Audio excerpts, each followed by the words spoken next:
Oh, I pulled the wrong thing in. My goodness. I just realized that I'm trying to multitask. I've done too much. Okay. Hi, class. I am Dr. Carol. I'm sorry about that starting there.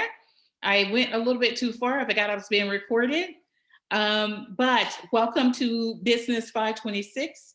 It's about 7:02. I'm going to get started. There may be others join. If not, I'm hoping that Murata sticks with me and that he's able to ask questions for you guys. So this is Business 526 Negotiation and Conflict Resolution. Very important class because, well, most people have a hard time with negotiations. So in this class, we're going to examine conflict negotiation in organizations. We're going to provide a background in negotiation, mediation, ombudsmen, and investigator systems, peer review boards, arbitration, and dispute resolution. We're going to present specialized concepts in managerial negotiations, such as cross-culturally making effective group decisions, negotiating mergers and acquisitions, and managing managing business integrations. The required text for this book is Roy J. Lewitsky, 2020 Negotiation, and the rest of these items are YouTube and TEDx information. 365 Careers is a tutorial, negotiations tutorial, and you can find that at the link listed on the monitor or in your course guide. And there's another article on 365 on distributive bargaining tactics, the pie slicing strategies. There are 2 TED Talks, which are great TED Talks. I keep them. I also share them in other classes as well. Women don't negotiate and other similar nonsense items, as well as negotiation expert lessons from my course. I thought that was quite cute, but also the point was well made in the TED Talk conversation. So what about course outcomes this quarter?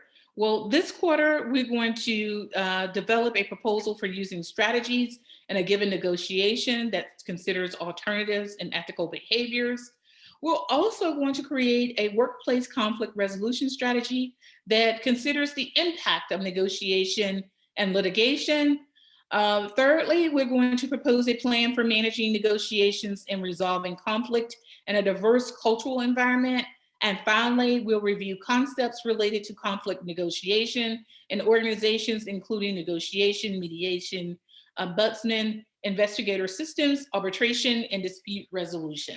So those are our learning outcomes, and exercises that we do in the class and activities we do in the class are all going to be centered around those 4 particular learning outcome areas. I have on your monitor the course guide. I want to say this: the course guide is your most important tool. It is the benchmark of how you're going to be successful in the class. When we get down towards the grading, it's going to give you information that, and I'm going to talk to you about information you should really look at when you're doing your assignments, as well as when you're posting your assignments, and how to go about doing it in a way that gets you the highest possible grade based on everything else that you're doing, in your own words, doing it your way, in addition to making sure you have Grammarly downloaded so you can utilize Grammarly to use it as a way to ensure that your grammar, your other writing is there. So don't worry so much about, oh, did I spell this right? Did I do that right? What you want to do is to make sure that you're doing Grammarly in a way, using Grammarly in your process, so that you make sure you have the items that you need in order to do your presentations the right way. Excuse me. Are you still able to, can you see my monitor? Yes, I can see very clear. It's actually. Okay, you were able to see the PowerPoint, I mean the document I have up there? Yes. Okay, great. In week 1, the course schedule is this week, and you'll read chapter 1 in negotiations, and there's also a PowerPoint that goes with this. I also recorded a PowerPoint for you all. I think I supplied you with weeks 1 and 2 PowerPoint. So I went over the PowerPoints just in case, and you can do them at your leisure. You can read it yourself, or you can listen to the videos that I recorded on the PowerPoints, along with any other messages that I have to go along with that and going over the PowerPoint presentations. You'll watch the videos, Negotiation Foundations, part 1 and 2, and then you will introduce yourself to the class and discuss in your introductions, in a discussion post rather, your introduction of who you are. You can just give a short bio if that's what you please with, whatever kind of bio you want, but it must be more than 1 or 2 sentences. All right. Negotiations and conflict resolutions are the first topic of discussion that we'll have this week. And you'll see me post. I usually post on Tuesday back to you. Monday is usually a really busy day for me, and I don't get a chance to do anything but grade your discussion posts or your activity and provide that. And on that note, I try to grade everything by the end of day Monday and get it back to you. I usually start my grading on Friday though, because I don't want to do all of that at one time. So at least by Saturday midday, typically have everything that's been posted through Friday graded. And then on Monday, I'll grade the rest of the activity. So week 2, we're going to work on chapters 2 and 3 in negotiations, and I'll post those within your announcements so that you'll have them in week 2, week 3. Each week I posted the PowerPoint presentation slides that I've reviewed as if we were in the classroom reviewing them together. And then we'll complete the discussion on integrative and distributive negotiation. And so we'll be taking these as we go each week. In week 3, we'll do chapters 4 and 5, and then we'll talk about business ethics, part 1 and 2. We'll also complete the discussions on ethical consideration. Now in week 4 is when we have our first assignment due, the art of negotiations. Don't worry, we're going to get this done. And we're going to be working towards that as we go through. But I would encourage you all to work ahead as much as possible as you're thinking about things, as things come to mind to you. So you're going to complete the discussion, the importance of communication in week 4, along with reading chapters 6 and 7. But you also are going to complete the assignment on the art of negotiation. Again, I would start that earlier rather than later. In week 5, what we're going to do is read chapter 8 on negotiations and complete the discussion on power negotiations. We'll also complete the midterm exam. So by this time, you want to make sure you're on task. That's why I said, don't wait till week 4 to start doing that paper. You want to start doing that as early as possible, working on each part of it. Dissect it. Don't try to do everything at one time. In week 6, we're going to do chapters 9 and 10, and then we'll watch the videos and influencing others, part 2. We'll discuss relationships and negotiations in our discussions, and then we'll have our second writing assignment on negotiation and conflict resolutions. Then in week 7, we'll do chapters 13 and 16. We'll complete the we'll see the PowerPoints. We'll watch the week 7 videos. And then we'll complete the discussion on multi-party and cross-cultural negotiations. In week 8, we'll do chapters 14 and 15, and we'll learn about why women don't negotiate and other similar nonsense. That's the TED Talk, and we'll watch the video for week 8 lecture. We'll discuss individual differences of negotiations, and that's why we're talking about women, because women are not known to be the best negotiators. Yes, I'm a woman, so I can say that. We'll also explore the activity preparing for the week 9 assignment, which is in week 9, we're doing negotiation and resolving conflict in diverse cultures. So in week 8, you're going to look at some diverse cultures, and you're going to think about which one I'm going to do. You may have something, you're going to look at cultures outside of the US and comparing those. You could be looking at China versus Europe. You could be looking at India versus Africa, just different countries where you're comparing these negotiations, all right? And so in week 9, we'll do chapter 17 and 18. We'll watch the video on negotiation expert lessons for my course. Great, great, great topic. And then we'll discuss difficulties in negotiations, as well as completing that assignment I just talked about. So in week 10, we're wrapping this thing up as we get to week 10. And in week 10, we're going to do the last chapter, chapter 19, and we'll complete the third party involvement in negotiation process. Week 11, we'll do our final thoughts and then complete our final exams. So what does this all mean, and how does the grading go for all of this? Well, discussion posts are worth 33% of your grade. That's a third of your grade. So what do I do if discussion posts are worth 33% of my grade? I make sure I do every discussion post well, and I comply, meaning I answer the post and I reply to another learner. Those discussion posts are very important. They're a huge part of my grade, and I want to make sure that I get those done, right? Yeah. So what else is worth a lot of points in my grade that I need to make sure I do? Well, assignments are worth 12%. You have 2 writing assignments in week 4 and week 6. Those are worth 12% of your grade. And then your final assignment is worth 14% of your grade. So I wouldn't miss any of my assignments. I just really wouldn't, including this preparing for week 9 assignment, because a lot of that in preparing for week 9 assignment in week 8, I can go ahead and get that. So the two together is worth 23% of my grade. So I'm going to get that because it's an easy 90 for me to start with, and then I'll finish that out by working on my negotiation and resolving conflict in diverse cultures. So I'm going to work with those two together and make sure I get the most from those. Now, your midterm exam is worth 10% of your grade, and your final exam is worth 10% of your grade. If I miss one of these, but I did everything else well, or if I just got half of it right, I'm still in the running for an A, if I got half of it right. If I miss one, do a bang up job, meaning I make 100 on the other, I still have an A if that's what I'm going for, if that's my goal. In this class, being it's a 526, a high level class, you have to have an A or a B to pass the course successfully. So that's what you're working on.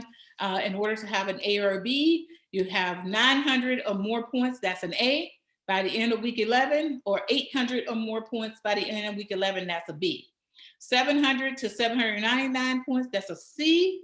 Now, like I said, usually, I don't know what your degree focus is, but usually within a master's program, a C is not tolerable. And if it is, it's only one C you can get out of class, out of all of your classes. And but usually this is negotiation, so it's really not a major component, meaning it's not part of your concentration. So you may be able to get away with that. 0 to 699 or anything less than 699 points is a F.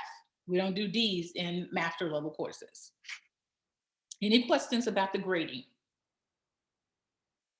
No questions. It was very reasonable. I just can't imagine why somebody would pay a lot of money just not to do assignments. So that's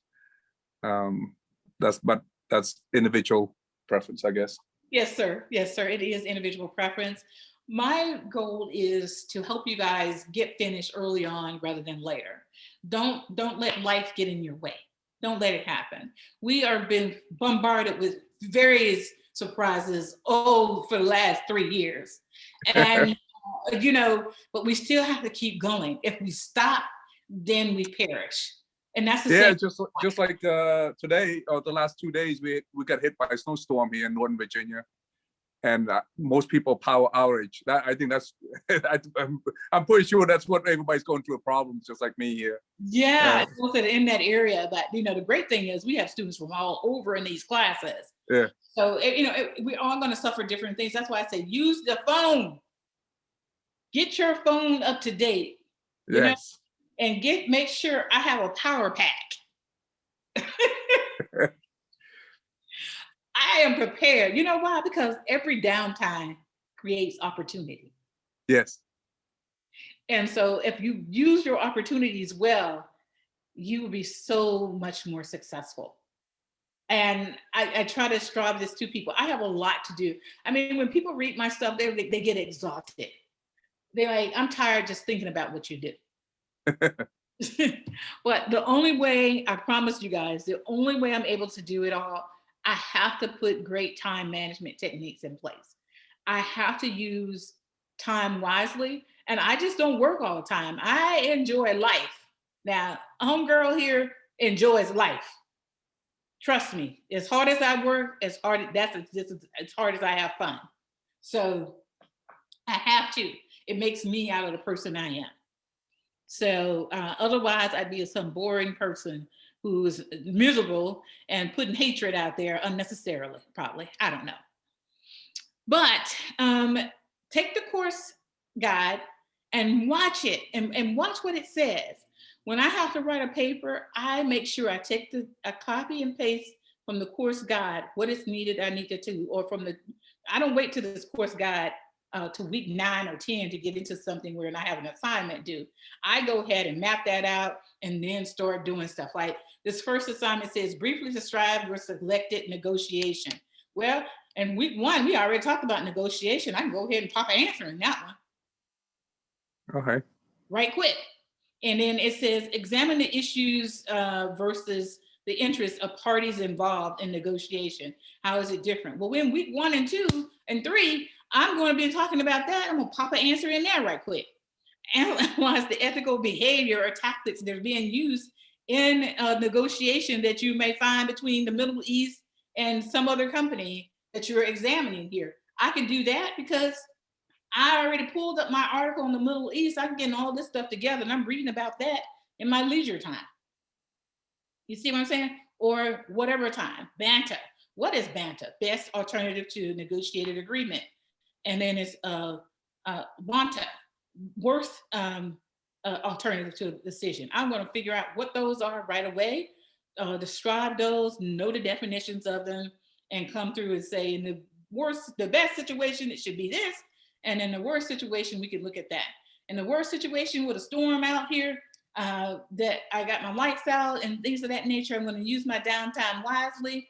And so I'm going to negotiate with myself on what I need to do. And then those things that I have no control over, that I can't get through, because work is going to excuse me. They're not going to say you need to go to work. And some of the other things may excuse me. They're not going to say I need to do that. But that's a prime opportunity for me to use that time instead of just feeling sorry and saying I need this to come back on. I go ahead and utilize that time.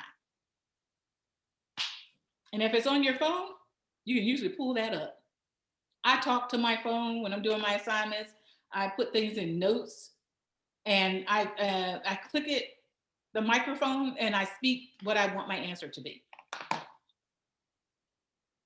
So that's how I utilize that. I say use your scoring guide to see where am I and where would I like to be on the grading of this, determine the best way. So I'm looking at these guides to see what exactly is going on and what I need to do in them. These are not hard papers. I had this class last quarter and the students did extremely well. Even on the foreign national item, they did extremely well. The first time you write something, I start with something I know about. Some people start with things they don't know anything about. If you've never been to China, you don't know anything about that. Europe, we know some things about Europe because it comes on TV, things that we can look and see, and they're so similar to us. If I know something about Mexico or some of the other countries, I'm going to talk about those and versus something else. I'm going to use what I know to benefit me, not what I don't know. Okay? That's fair. Yeah, we know a lot more than what we think we don't know. We do. The whole idea of all of this is the more you're able to use real life experiences or things that you know and intertwine them in new items that you're just learning or new contexts that you're just, you're learning information in, the more it's going to hit home and resonate with you. And the more you're going to be able to use it in your day-to-day life. That's the object of learning. It's a 360 process. It serves various purposes. That's why I say it's 360. You can use negotiation at home with the wife, at home with the children, and community service. You can use negotiations in so many places. And so just knowing about various people and how we go about negotiation is just so important. All right. So that was our for the PowerPoint. So let's go back to, I don't know why I'm not getting me in this thing. Why my PowerPoint is not showing up the right way. Oh, not my PowerPoint, but oh, I have to stop sharing. That's what's going on. Well, listen, Murata, you're the only person that joined me Yes. tonight. I'm so grateful. I thank you. So anything that I can Oh, cover that I didn't cover in going over the course guide? no, I'm very I'm very, I think I'm confident going in because I've been doing if you're using a similar model or the Strayer model like everybody else is doing it, I'm looking forward to take the class. So I'm very familiar with the system. So, Okay. yeah. Good, good, good. I hope I was able to give you some tips that you can use that you may not have thought about before, or you've been using them all along, but and maybe that helps to highlight some of the things you can do. The whole is easy. School is very easy to me, and not just because I'm an expert student, because I love learning, and that's Fair. it's very easy. But nothing. I look at school as life, and I can't let it beat me down. I got to look at it and say, what do I know, and how do I use what I know to glean additional information and to get me over the edge so that I produce excellent results in this situation. I appreciate it. This is one area that I'm not very strong at. I work for the government, and our negotiation method is different. So I'm curious to know about the corporate. I have never worked in corporate America, so Well. since I was 18 years old. So I never. I mean, so I have no idea what a job like outside the government field, and but so this is one of the things I love about this course, because I meet other students or I read about their job or their companies, and it's just very interesting, very fascinating for me. And yeah, so I'm curious to hear how you do corporate negotiations, because I just can't wait to share my story and versus their stories, and I just love to hear the art and science on that. Probably more science. I'm just curious because I'm in the military, and military negotiation is very, very different. Very different. Yes, I do know that. I'm absolutely confident. By the way, you made the comments that females are very good negotiator in the government field. Really? If I can get female, but they're so rare. It's so difficult to get negotiator that's female. The FBI had a couples. I mean, you're talking about if you are female and you can negotiate well, I guarantee you get a job, because there's team like me who will. I mean, there's the number one request all the time. It's like, do you have a female? No, we don't have a female. It's like, it's very difficult. The other thing is cultural. So female cultural, because we're not fighting within the United States. It's like, we can't understand what's going on, but it's global. The world is global. So we travel around the world, and you're dealing with, from Russia to South America, and people can't blend in. You bring in some guy from Minnesota, and he grew up in Wisconsin somewhere, and now we're in Timbuktu, China. And we're like, okay, how's this gonna work out? Yeah. And this is a huge deficit in the U.S. government. Huge deficit. If we can get more females, we can get more people understand globals. It will help out so much. Yeah. Oh, wow. That is great to know, Murata. I didn't know that. And thank you for sharing that with the class. Because if we can do that, you're right, it could help out tremendously. And that's why I have these coffee and conversations, because otherwise people don't know what's going on, and they're surprised. I've had so many students over the last few years that ended up trading positions or moving to something else, or they got connected to someone in these coffees and conversations from just being on the calls each week, and their career trajectory changed. And because now they knew more about something because people shared it in the coffee and conversations, as you just shared, or it's, oh, that's a shortage. So now I know how to position myself. And for me, being a person that's a teacher, when somebody comes to me and says, you know, Dr. Carroll, I'm having a hard time, or somebody on LinkedIn says something to me on negotiations, I will use those opportunities, or use those opportunities when I'm writing articles, to share, here's some of the ways that you may want to, or some opportunities you may want to look into.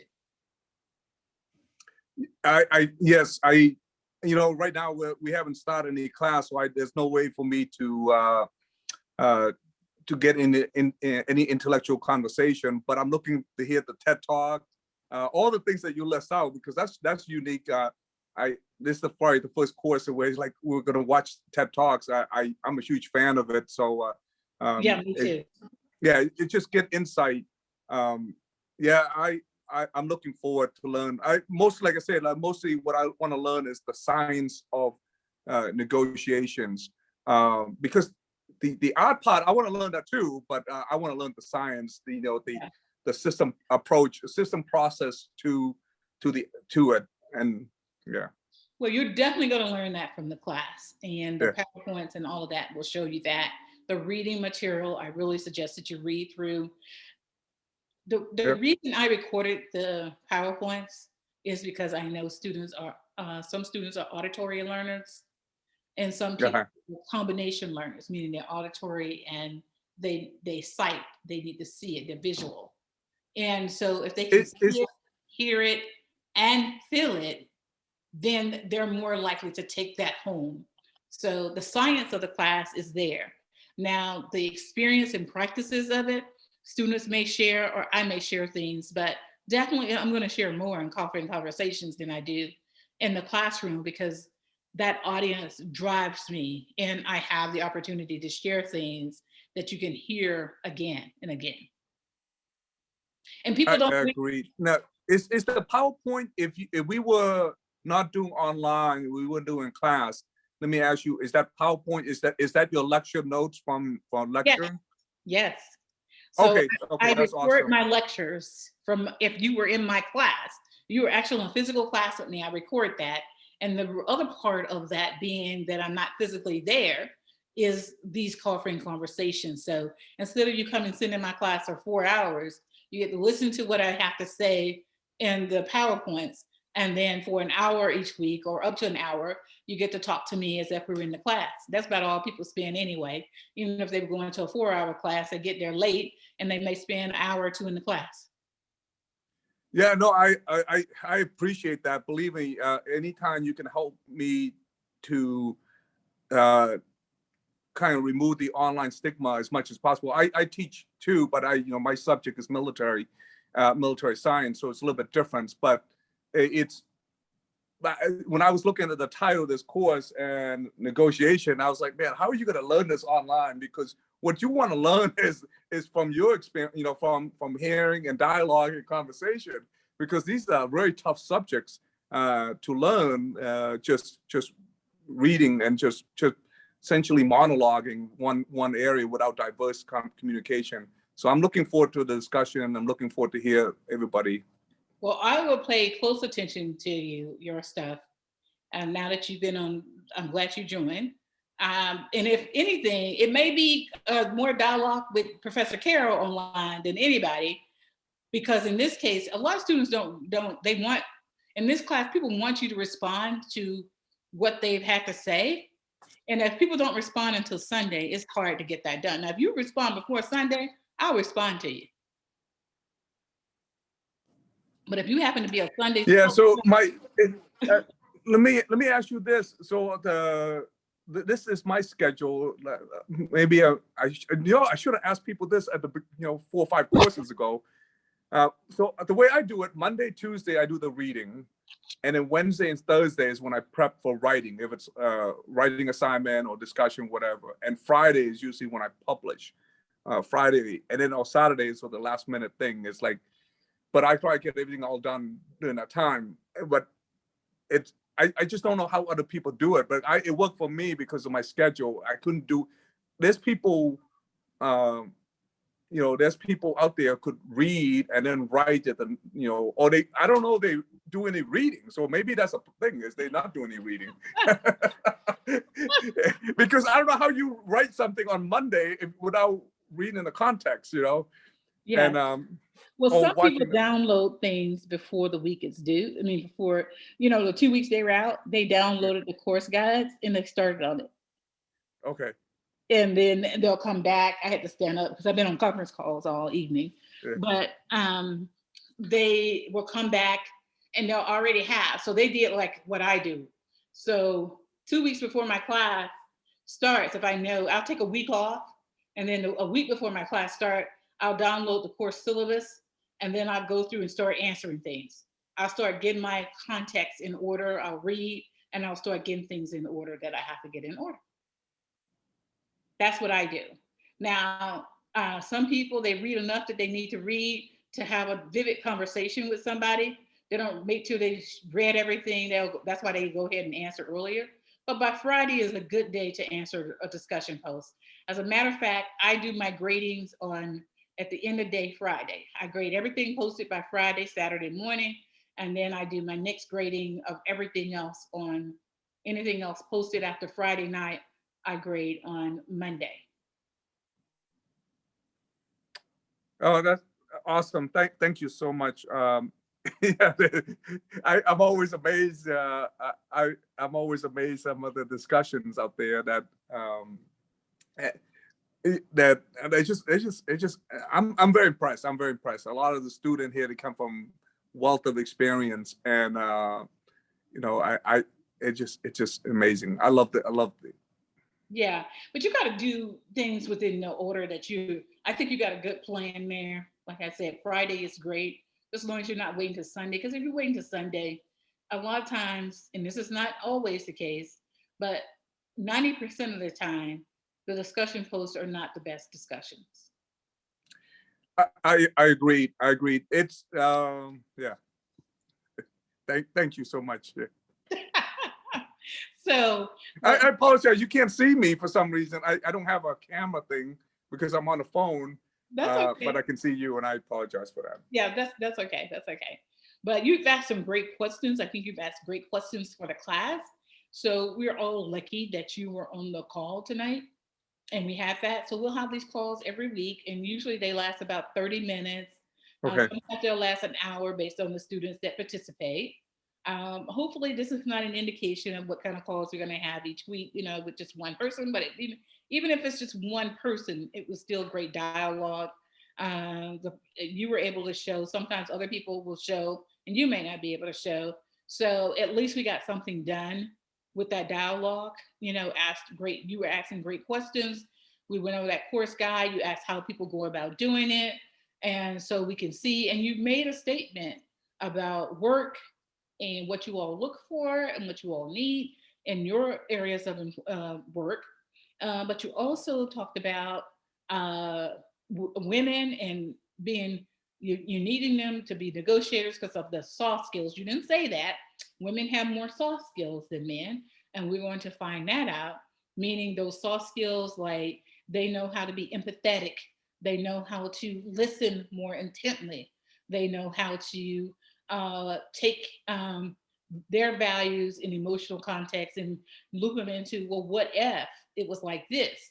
And then on that other side of that, having somebody that maybe from a male perspective challenges it some type of way, that says, yeah, but what about this? And so it makes for a great team just from that male-female teamwork. But then when you lump that in with different cultures and people from different value systems, oh boy, you get a better way of negotiating something that you had not thought about before. So the class will be as fun as we make it, guys. And it'll be as robust as we make it. A lot of the stuff is there in the book. I'm not going to teach you anything that the book doesn't teach you. I'm just going to scale it up a bit and hopefully help you to see it from real life perspective. But if no other questions, that's it for tonight. Thank you so much. You're welcome. Take care, and I look forward to seeing you in the discussion post. Okay, bye. Okay, bye-bye. I will send a copy of this recording out by tomorrow. Thank you, guys.